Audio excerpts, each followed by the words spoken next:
राम राम. मी advocate Ramesh Rajurkar R R Nandigram news चॅनलमध्ये आपलं हार्दिक स्वागत करतो. आजचा विषय आहे सिरिया. सिरिया हा देश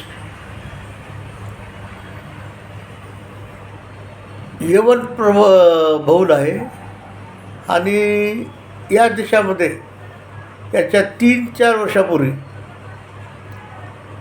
IS नावाची एक संघटना तयार झाली होती आणि त्यांनी देशात तिथं खलिफा तयार झाला आणि पूर्ण जगामध्ये आम्हाला राज्य करायचे अशी घोषणा केली आणि त्या शस्त्र संघटना तयार केली आणि त्यांनी अपरिमित अत्याचार केले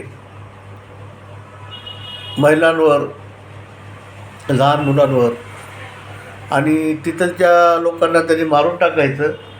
त्या महिलांना सोबत घेऊन जायचं, मुलांना घेऊन जायचं आणि त्यांच्यासोबत अनैसर्गिक अत्याचार करायचे. त्याची परिसीमा झाली होती. बऱ्याच लोकांची ओपन व्हिडिओ करून मुंडके छाटणे, अत्यंत गंभीर किळसवाणे व्हिडिओ त्यांनी दाखल केले होते. त्यामुळे जगामध्ये एक प्रकारची भीती निर्माण झाली होती. त्यावेळी IS संपविण्यासाठी अमेरिका, रशिया, फ्रान्स, जगातल्या बऱ्याच देशांनी त्यामध्ये सहभाग घेतला आणि त्यांना तिथं संपवली होती. का ती जगासाठी एक मोठी त्रासदायक संघटना होऊ लागली होती आणि त्या देशावर बऱ्याच देशांनी बॉम्ब वर्षाव केला. त्यांच्या ताब्यात असलेला भाग जो होता तो बेचिराख केला. शहरच्या शहर ओसाड पडले. सगळ्या बिल्डिंगी बॉम्ब वर्षावामुळं खिळखिळ्या झाल्या, बेचिराख झाल्या. कालची एक बातमी अशी आहे की सिरियामध्ये तिथला जो राष्ट्रप्रमुख होता बशर अल नावाचा, त्याला रशियाचा पूर्ण सपोर्ट होता. म्हणजे त्या देशामध्ये तो काहीशा भागावर राज्य करत होता आणि बराचसा भाग हा ISनं कब्जा केला होता. महत्त्वाची माहिती अशी आहे की त्या देशामध्ये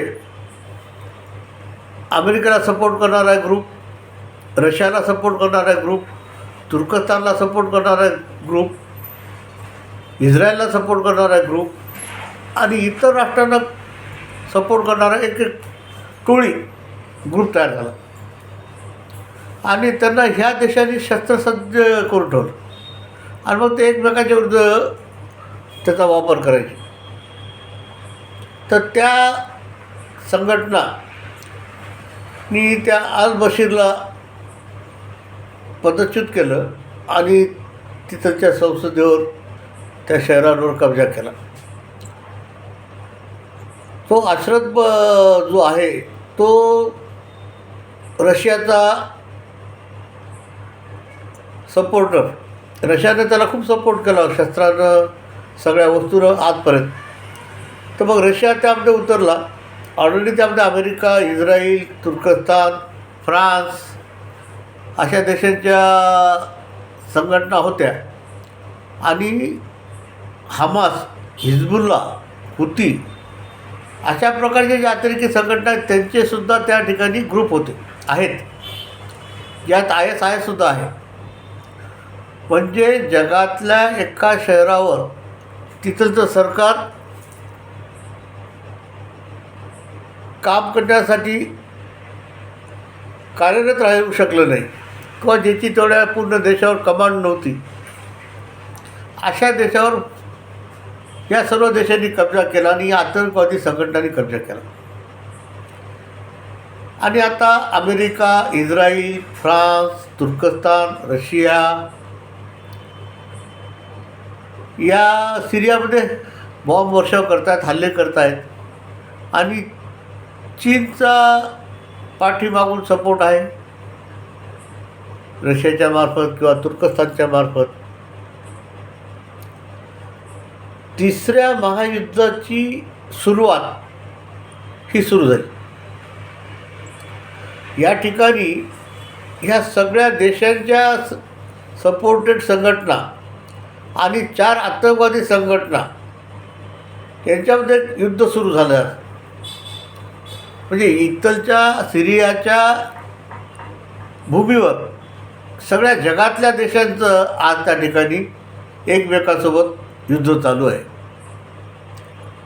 आणि सिरिया ही तिसऱ्या महायुद्धाची सुरुवात झालेली आहे. कारण जगामध्ये आजपर्यंत असं कधी झालेलं नाही की एका देशामध्ये इतक्या सगळ्या देशांची एंट्री आहे आणि आतंकवादी संघटनाची एंट्री आहे. प्रत्येकजण शस्त्रसज्ज आहे आणि प्रत्येकजण आपापल्या टोळ्याचा, ग्रुपचा वापर करून त्या ठिकाणी गोळीबार करणं, कब्जा करणं अशा प्रकारच्या घटना घडत आहेत. म्हणून हा विषय, हा देश जगासाठी फार मोठ्या उदाहरण आहे की ज्या देशामध्ये सरकार कार्यरत राहू शकलं नाही आणि त्या देशाचे इतक्या लोकांनी त्यावर कब्जा केला आहे, करण्याचा प्रयत्न करत आहे. आणि तिथून जे युद्ध सुरू होईल ते आता जगामध्ये पसरत जाईल. कारण प्रत्येक देशाचे इंटरेस्ट आहेत, प्रत्येक आतंकवादी संघटनाचा इंटरेस्ट आहे. ISISच्या ज्या घटना घडल्या त्यावेळी त्या भागातले सगळी लोक पलायन केले आणि त्यांनी तुर्कस्तान, इजिप्त, इराण आणि त्याच्यापुढे जाऊन युरोपमध्ये शरणार्थी म्हणून गेले. आता आपल्याला यापुढे या घटनेमधून पुढे काय काय निष्पन्न होतं हे पाहायचं आहे. पण जी काही माहिती मला मिळाली त्यावरून मला हे तिसऱ्या महायुद्धाची सुरुवात झाली आहे हे लक्षात येते. म्हणून सिरियाच्या देशातल्या येणाऱ्या बातम्यांकडे आपण जरूर लक्ष द्यावं की तिथून घडणाऱ्या घटना ह्या सगळ्या जगावर इफेक्ट करणाऱ्या आहेत.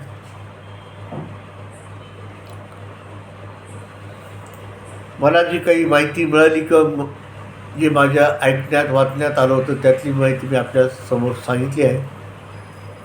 आपलं मत माझ्या कॉमेंट बॉक्समध्ये जरूर द्यावं. जय श्रीराम.